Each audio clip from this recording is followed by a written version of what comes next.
Howdy, loungers, and welcome to the lounge. Let's discuss lessons that we can learn from someone else's experience. Know that this is all speculative and not intended to belittle, disparage, insult, or harm anyone or anything in any way. Your thoughts are welcome only when they're covered within respect. Therefore, feel free to dialogue with us and share anything that you've learned from situations that others may have encountered. Your input can possibly help someone on their journey through this life. So sit back, stand up, pace, waddle, dance, or do whatever is comfortable as we discuss today's entry. And everyone's trying to figure out, are the truckers tapping into a real issue, or is they, as Justin Trudeau calls them, a fringe group?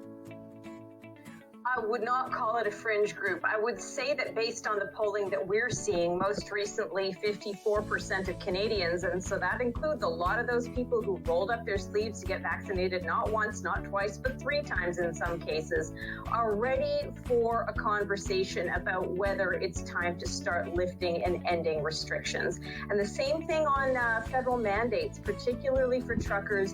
So those two things combined to me say that, Evan, you've got the people who are really impassioned, really all in, very angry. And then you've got a much larger group representing millions of Canadians. And as I say, across the political divide, who are now saying, you know what, I could be ready to see restrictions lifting. There is a sense of inevitability and fatigue around the pandemic. Hello, everyone. So today's entry is about the trucker convoy that is happening in Canada. And the synopsis is Canadians were being asked to take a vaccine in order to keep their jobs.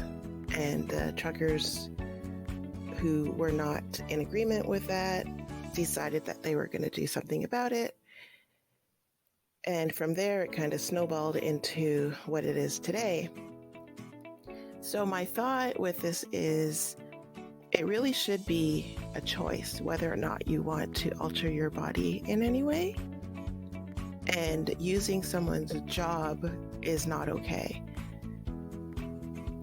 The only setback that I can see is that a lot of people who might have been in agreement with the vaccine or whatever's happening in today's climate were inconvenienced. So there might have been a happy medium, i.e. not blocking the roadways the way that it had begun. But speaking up at Parliament was not a bad way to get the attention, because from what I understand, as of March 1st or sometime in late February, things will begin to change in Canada. So it seems that all that the truckers have done has actually made an impact, which is what democracy should always be about. Share your thoughts, and we